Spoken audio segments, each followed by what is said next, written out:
YouTube fellow community, Temptations fans, random people on the internet. My name is Giggens. We are here today for a review of the Temptations album, Masterpiece. Released in February of 1973, Masterpiece finds the Temptations working with a solo Norman Whitfield.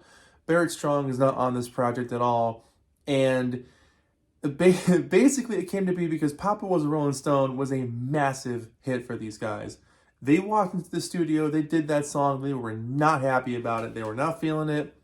Dennis was upset with the lyrics because September 3rd was the day that his father had passed away. None of the guys were interested in this whole cinematic, long, 11-minute epic.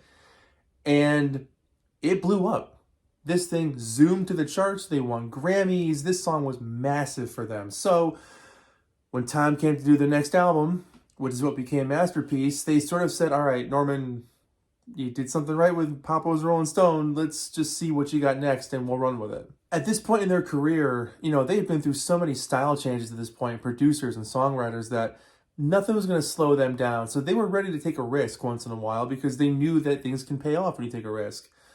They were tired of the cinematic soul kind of thing. They were tired of these super long songs where they show up once in a while vocally. And they even heard some of that from their fans. Some of their fans were like, we miss when you guys sang ballads or love songs or quick, happy 2-minute songs we can sing along to. It's an investment to sit through some of these longer songs. Ultimately a rewarding investment, but it's not how it was even a few years prior. The Temptations had begun to feel almost like second-class citizens to Norman Whitfield's productions because those things take up so much time. The song Masterpiece is almost 14 minutes long, and the Temptations sing on maybe 4 minutes of it. So the majority of the track, they're not even on. It's just a Norman Whitfield song, which is cool. It's a great song. But I think fans were looking forward to hearing more of the Temptations. They want to hear the voices. That's what got them into the group in the first place. A lot of people in the press at the time kind of saw them as like puppets to Norman Whitfield. And the back cover didn't help. You have a giant picture of Norman and a little tiny picture of the Temptations on top. So it's kind of like, people made the joke like, the masterpiece for who? For Norman? For the Temptations? What's the masterpiece? And his name is on it twice on the cover, produced by Norman Whitfield, which, the 70s kind of introduced the whole who was the producer thing. And the first thing I could think of off the top of my head is Beautiful Noise by Neil Diamond. It says produced by Robbie Robertson on the cover. It was rare to see that kind of stuff, but it was happening more. The music of Masterpiece was composed, arranged, written by Norman Whitfield, and he felt he needed to call it Masterpiece because it really is a fascinating piece of music. Each individual swell of the strings, the horn section that jumps in just at the right time, and I'll go into it more when we talk about the song, but the construction of the song is fascinating and worthy of the title Masterpiece. It's an incredible piece of work. The album itself, for me anyway, I really do enjoy this record, but you're left wanting something more.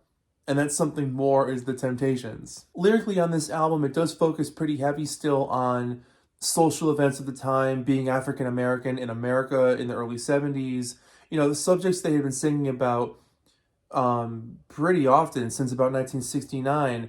When David Ruffin got fired from the band and Dennis Edwards came in, right at that time they became a psychedelic soul band, and things were changing for them musically and lyrically. They were singing more about socially conscious stuff that was going on in the world, the war, peace, injustice, hardships that African Americans had to face on a daily basis.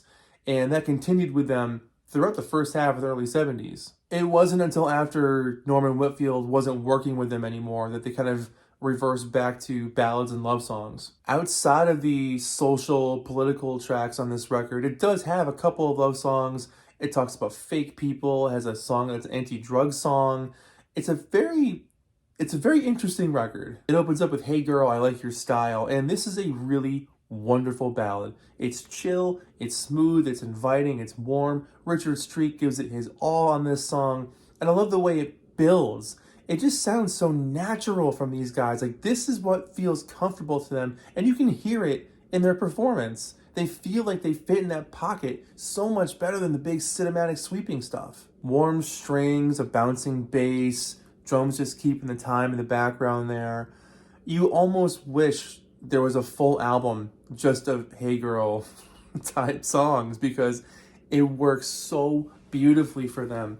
I love hearing the enthusiasm on it. It's the one song on the album that sounds like they're really, really invested in it. Not to say that their other performances aren't spirited, but you can tell that there's something familiar with the love song that they really, really enjoyed being a part of. It's a classic Temptation song through and through, and one of Richard Street's best lead vocals. We follow that up with the almost 14-minute epic Masterpiece. It takes up all of the rest of side one. Side one is 2 songs, that's it. Musically, it is stunning, and it tries to replicate the feel, the vibe, the atmosphere of what they accomplished with Papa Was a Rolling Stone. You follow a bass line, just like on Papa, and you're introduced to all these different instruments that have such a characteristic feel, and they introduce their own motifs that, spring up once in a while again throughout the song. So the brass will play one theme, the bongos will come in and do one thing, the stringy guitar comes in and does one thing, sweeping strings.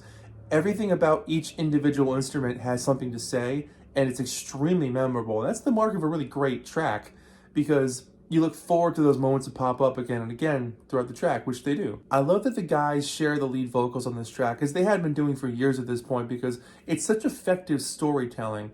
You get moments that are more vulnerable, moments that are sweeter, moments that are more aggressive and focused and a little bit more biting. Especially Dennis doing his really raw vocal delivery, which I love his voice so much. But when he screams, it's an everyday thing in the ghetto.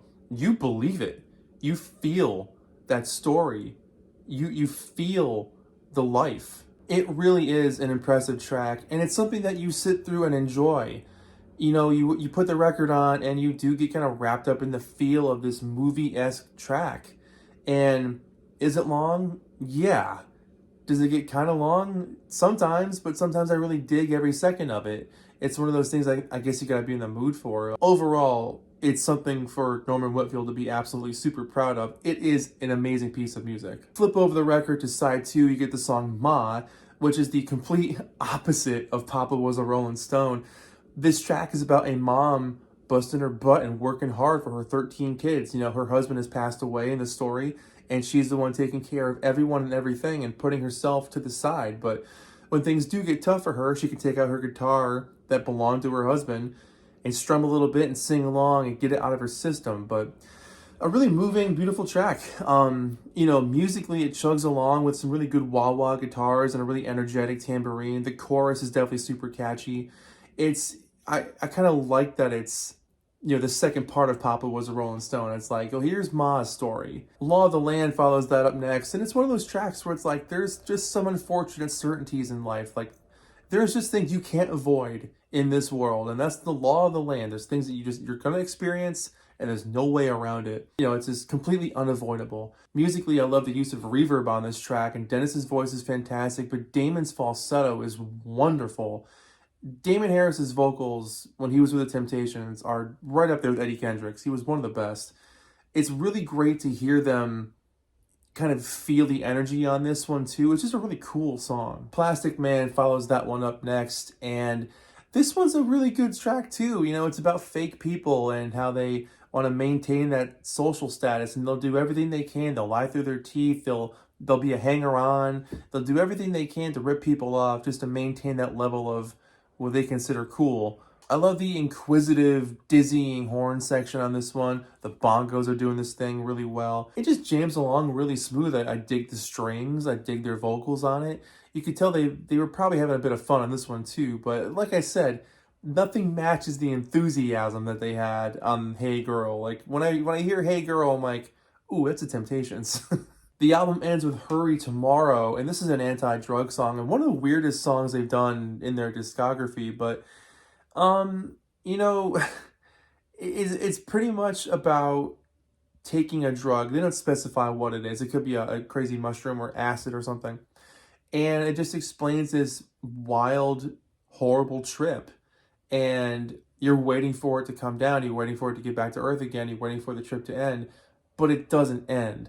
The song builds into a dizzying, hypnotic, rotating feel. You're on this lazy soothing that just won't stop. And I think that's obviously the point of the song, is to be like, yo, if you take drugs, you can mess yourself up big time and get into this loop that you're not going to get out of. Like, no matter how many times they sing Hurry Tomorrow, it's not coming. No matter how many times they can bring up that idea of like, please, please let this stop, it's not going to happen. Here's the back cover again. The big picture of Norman with the temps up there. And again, on the Gordy label, let me show you the label. This particular copy is in gorgeous condition. I found this many years ago, but looks like it was never played. The vinyl still feels sharp. The shrink wrap is on the cover. It's in gorgeous condition. Masterpiece really is a decent album. It's not the Temptations' best album. It might be Norman Whitfield's best album, but it's not the Temptations' best album. I always come away from this record wanting more. You know, like I said in the beginning of this video, I want to hear more of the Temps. That's why I'm here. I love these guys. I want to hear their voices. That's what I'm paying money for the record for. And while the music is fascinating and it takes you on a journey, you get enveloped in this atmosphere and this vibe and the world that he creates with this, that's really cool. But if they had used more of the Temptations throughout that world, maybe I would enjoy it more. That being said, it's still a really cool album. You know, if you take it for what it is at face value, maybe if you called it The Temptations and Norman Whitfield and see it as a collaborative project, maybe that's a better way to look at it, because at that point, you're not expecting just the Temptations. You're getting kind of two worlds combining to create some pretty cool art. I don't go back to this album as much as I probably should. There are some wonderful moments on this record, and the good thing about this album is there's no wasted note. There isn't a bad song on it. That being said, like I've said many times, I wish there was more Temptations. So for me, a 7 out of 10 is what I would give it, which is still a pretty good score. But let me know what you think about this record in the comments below. Happy to chat about some Masterpiece with you guys. A fascinating record, maybe a misunderstood record, maybe something that needs to be revisited. So thank you so much for watching. My name is Giggens. This has been the Temptations Masterpiece. Temptations with Norman Whitfield Masterpiece. Let me know your thoughts in the comments below, and we'll get chatting about these guys down there. But thank you for watching. I'll see you guys in the next video. Take care of yourselves. Bye-bye.